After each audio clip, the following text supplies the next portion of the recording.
Ho, ho, ho! Hello, my little friends. I'm Santa Claus, the very same you know, with my red hat and white beard.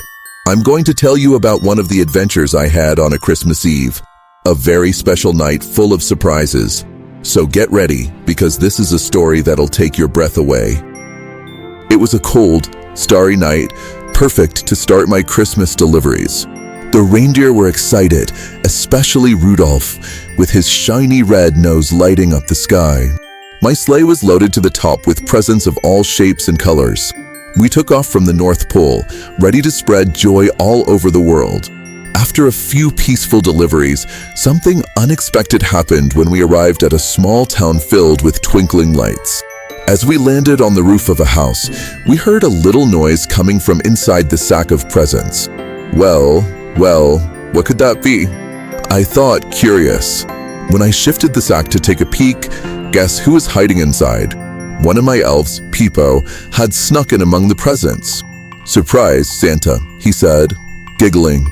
"Oh, Peepo, what are you doing here? You know the sleigh is for the reindeer, the presents, and me." Peepo chuckled and said, "I just wanted to see the kids get their presents up close, and maybe lend a helping hand." I shook my head, laughing. "All right, Peepo, but no tricks. This is serious work tonight." With Peepo on board, we went down into the house. He helped me slide down the chimney, carrying a smaller bag of toys. What I didn't know was that Peepo was so excited that when we landed on the living room floor, he tripped over a pile of cushions and, thud, he knocked over a tower of presents that were near the tree. We froze for a moment, listening to see if anyone had woken up. Luckily, all was quiet. I breathed a sigh of relief and started placing the presents under the tree while Peepo carefully res-tacked the boxes he had toppled. But our little elf still had one more trick up his sleeve. "Santa, look at this," he whispered, pointing to the tree. He grabbed a handful of magical dust from my sleigh and tossed it over the tree.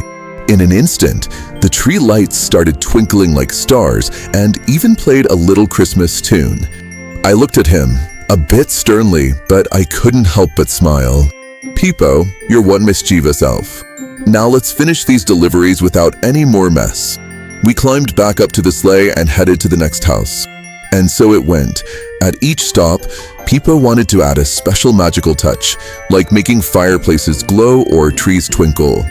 I kept saying, "Peepo, we need to be quick," and he'd reply with a wink and a smile. Until, at one of the houses, just as we were about to leave, we saw a little boy peeking through the door to the living room. He rubbed his eyes, half asleep, and looked at us with wonder and amazement. Hi, Santa," he whispered, almost in disbelief. I smiled and gave a little wave. "Hello there, little one. My friend the elf and I just came to leave a little present for you. Now go back to sleep so the magic can carry on."